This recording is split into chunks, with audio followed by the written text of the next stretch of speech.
آج میں آپ کو سنانے جا رہی ہوں ایک کہانی جس کا نام ہے جادوئی باغ۔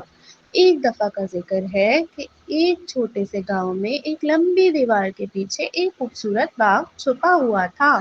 باغ جادوئی تھا، متحرک پھولوں، لذیذ پھلوں اور اونچے درختوں سے بھرا ہوا تھا، لیکن باغ چھپا ہوا تھا اور صرف وہ لوگ جو اچھے دل کے ساتھ اچھے ذہن کے مالک تھے وہی اس کو دیکھ سکتے تھے۔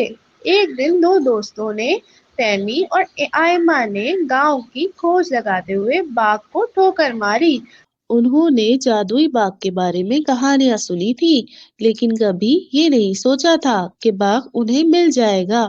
جیسے جیسے انہوں نے راستہ تلاش کیا، ان کی ملاقات ایک بوڑھے باغبان سے ہوئی جس نے انہیں چابی کے بارے میں بتایا۔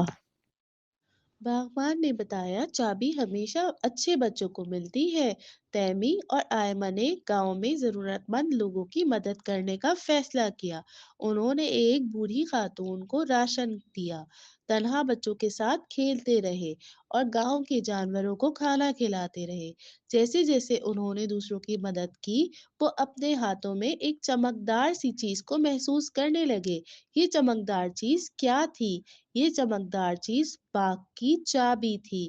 یہ چابی لے کر انہوں نے باغ کا دروازہ کھولا اور جادوئی دنیا میں داخل ہو گئے اور اندر آئے۔ وہ اندر گئے اور اندر جا کر انہوں نے باغ کے خوبصورت پھول دیکھے، بہت سارے پھل دیکھے اور بہت خوبصورت باغ پہلی دفعہ زندگی میں دیکھا۔ انہوں نے اس میں سے بہت سارے پھل کھائے، جھولے جھولے، خوش رہے اور بہت ٹائم تک اس باغ میں رہے۔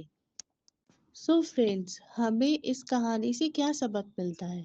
ہمیں اس کہانی سے سبق ملتا ہے کہ اگر ہم دوسروں پہ رحم کریں گے اور لوگوں کی مدد کریں گے تو ہمارے لیے خوشیوں کے راستے کھل جائیں گے اور ہم ہمیشہ اپنی زندگی میں خوش رہیں گے۔